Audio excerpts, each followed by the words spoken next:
13 tahun Nabi sallallahu alaihi wasallam berdakwah di Mekah. Nabi sallallahu alaihi wasallam telah usahakan iman para sahabat.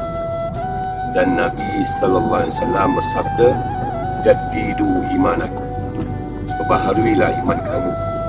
Dan sahabat-sahabat Nabi sallallahu alaihi wasallam bertanya, "Kaifa nujaddidu imanana ya Rasulullah?" Macam mana, bagaimana kami nak memperbaharui iman kami ya Rasulullah? Dan Nabi sallallahu alaihi wasallam bagi tahu, "Aksiru min qauli la ilaha illallah." Perbanyakkanlah kamu mengucapkan kalimah la ilaha illallah.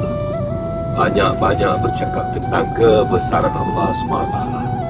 Nafikan segala ghairullah dan isbatkan Allah.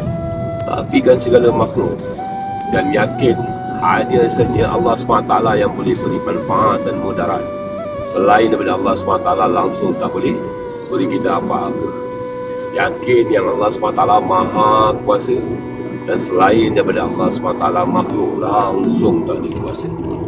Ulama kita bagi tahu, satu orang yang kembali pada Allah SWT di akhirat dalam keadaan dia bawa amal fardu ni yang sedikit, tapi iman yakin dia sempurna, lurus hanya pada Allah SWT, maka akan ada peluang untuk jadi akhirat.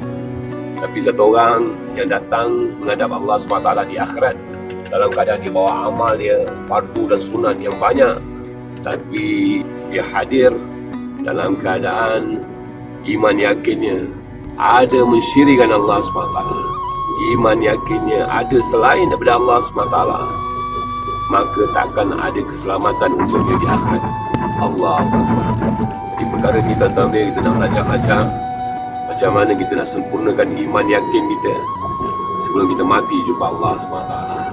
Semoga Allah SWT terima kita, dan Allah SWT sempurnakan iman yakin kita sebelum kita mati jumpa Allah SWT. Amin. La ilaha illallah Muhammad Rasulullah.